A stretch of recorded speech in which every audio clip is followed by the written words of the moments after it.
How does line weight work in architecture? My name is Adi and I work for UR Studio. Today I'm going to go over some of the things when it comes to line weight in architecture, how to use it and what line weight really is. Line weight is a visual lightness, darkness or heaviness of a line within a drawing. In any architectural drawing, from a sketch to construction documentation, the interplay of different revealed line weights is used to communicate depth, importance, and proximity.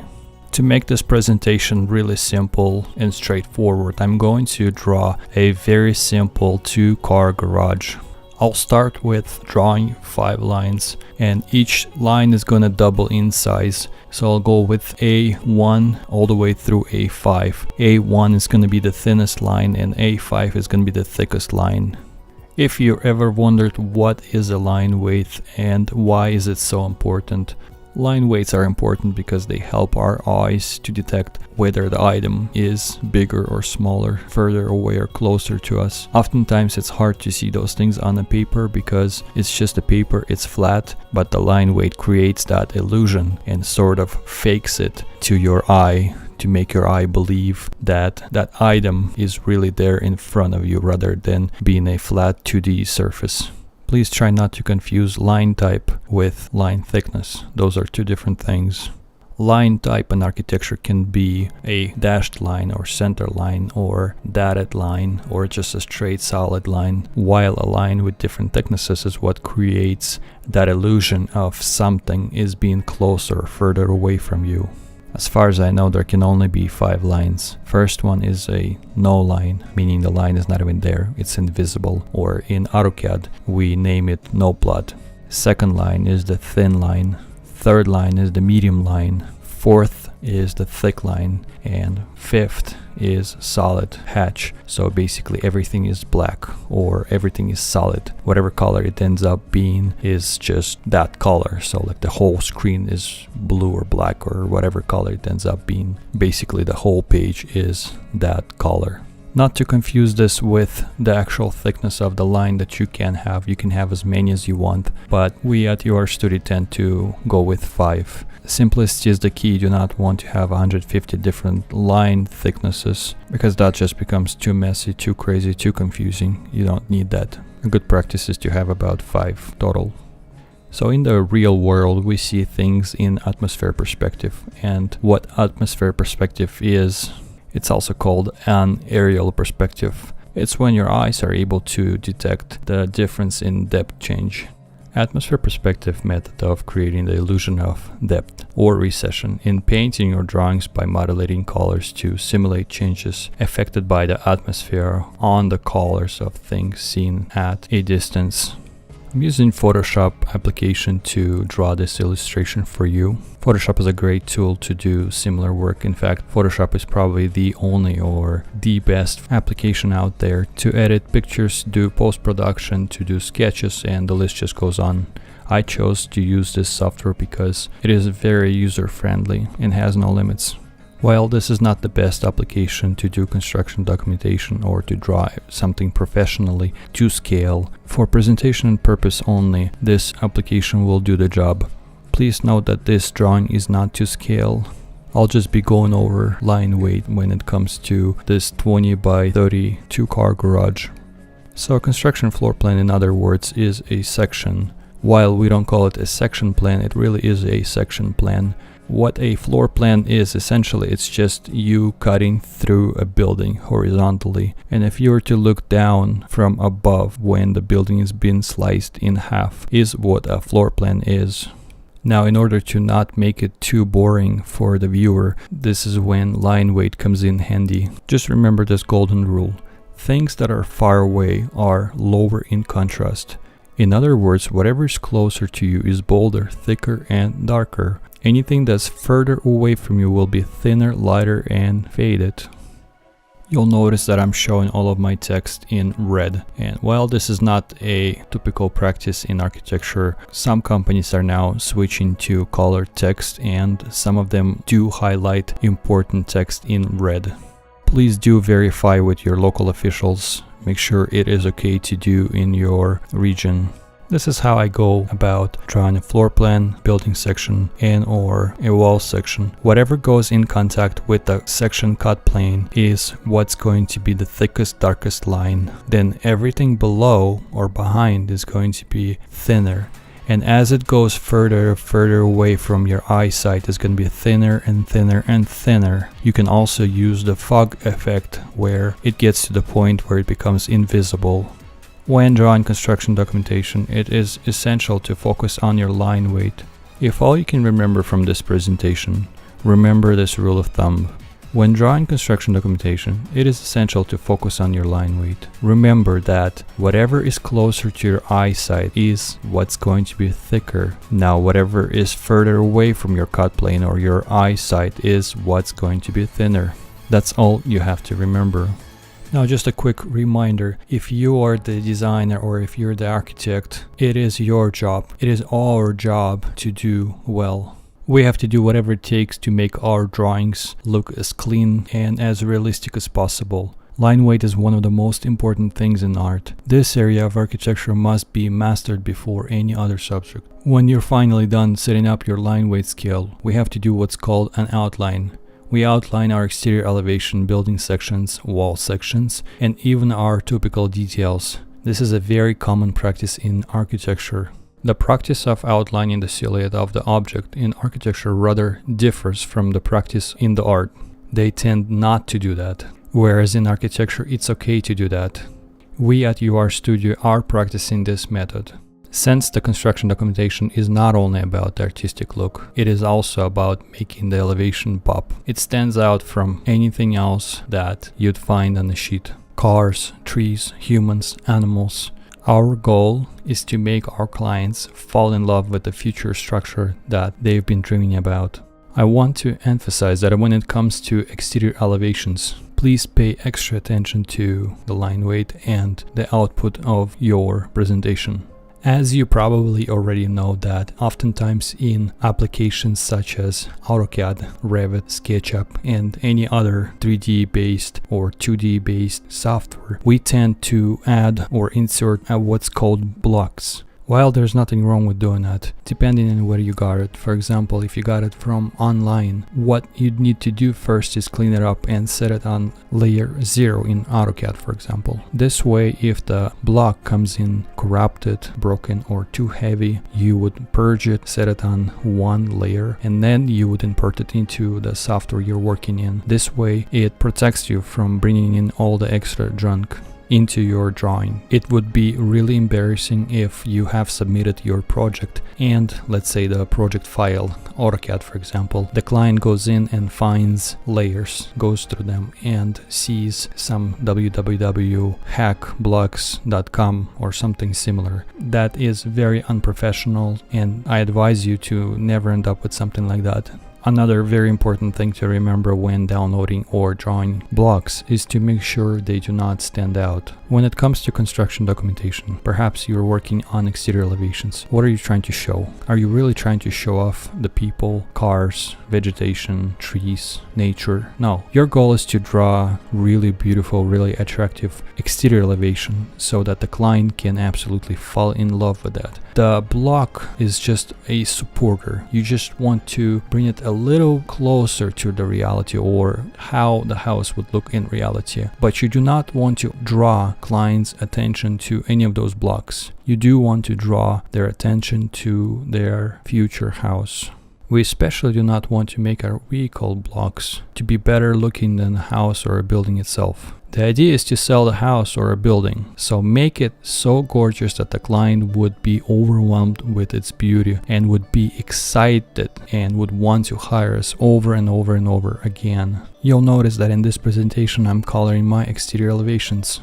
Yes, we are allowed to color our exterior elevations. There are just a few problems with colored exterior elevations. I'll name a few of them. Very first reason why architects design avoid doing colored exterior elevations. First would be the budget. Rarely does someone getting paid for adding colors and making it look extra pretty. Usually we have to work with a small budget. Second biggest reason that I can think of is that a lot of people are colorblind, and while they may not be aware of that fact, It's possible that they're just tiny bit colorblind, so their blue may not be the same as your blue. Their pink or red or blue may not be the same as your pink, red and blue. By adding beautiful colors, you may be held accountable for later. Third reason would be when it comes to scanning and reprinting. Oftentimes this is what happens in the real world. You print a high quality set in colors. Someone goes, takes that set, scans it, and then plots it black and white. Guess what? A week later, someone goes and rescans it and plots it again. Quality just totally ruins. Now on top of that, when you had colors, they will look nasty after you've scanned them once. But thanks to technology, we can now send our PDF files digitally, and hopefully they will not be corrupted or exploded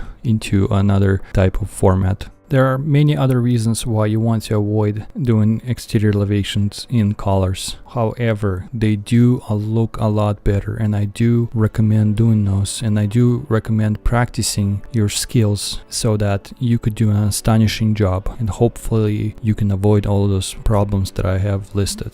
Now, colors really do help you visualize the house better. Whatever you draw, colors will absolutely do the job. If you do it right, colors will absolutely make your drawing look way better. But keep in mind that colors aren't the only thing that can make your drawing look astonishing. Now let's look into everything else that can make your drawing look really nice. The question is, how do we make our exterior elevations look as realistic as possible? The list is as follows. First, draw all of your lines proportions correctly. Then, set all of your line scales correctly. Use only up to 5. Once done, draw a really thick, dramatic ground line. Then hatch the structure where applicable, representing finishes and materials. Use a solid gray for glass. When using colors, add a little bit of blue. Please see our standards for the reference. Once done, add shadows. Shadows should not be dramatic. They should not draw attention to themselves. Not too much, not too dark. Very light and only create shadow for whatever is 2 inches recessed or more. Do not do a 1-inch window trim lip or do something similar. It is silly and waste of time.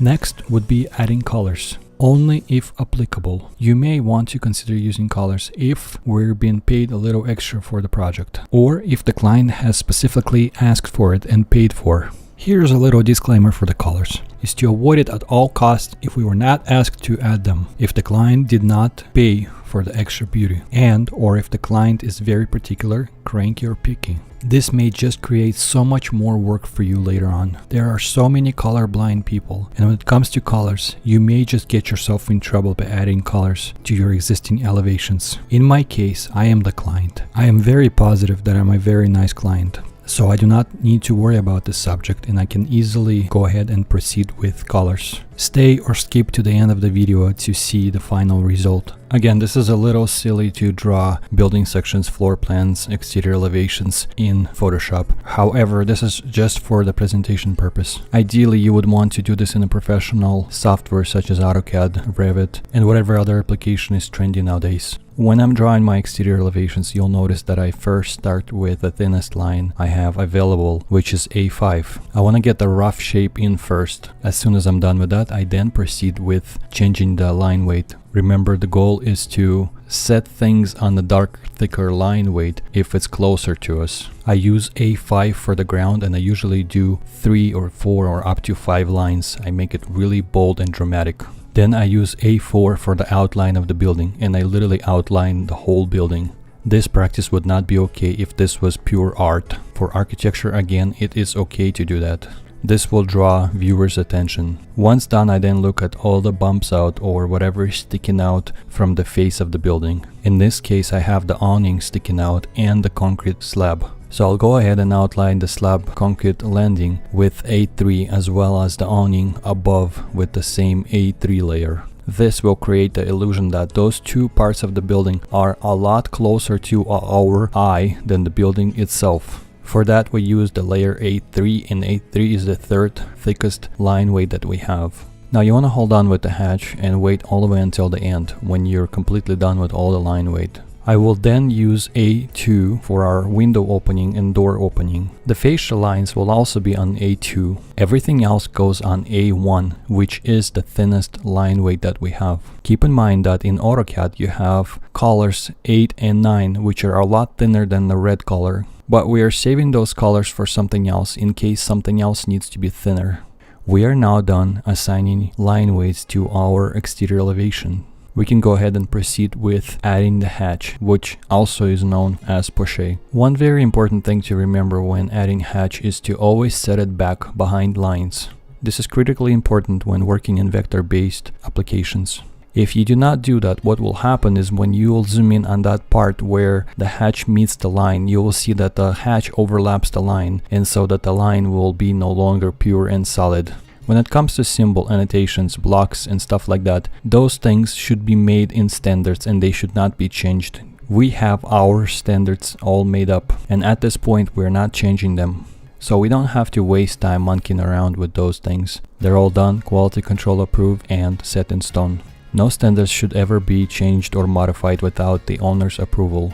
If you're just setting up all of your standards and you're trying to figure out all of the outlines, hidden lines, center lines, notes, thin lines, reference lines, hatch lines, this will take you quite some time. Please also keep in mind that architectural drawings are very different from engineering drawings. When it comes to architectural drawings, you can find as many as 20 up to like 50-60 different line weights. Not that it's suggested, but you can. Our goal is to stick to up to 5.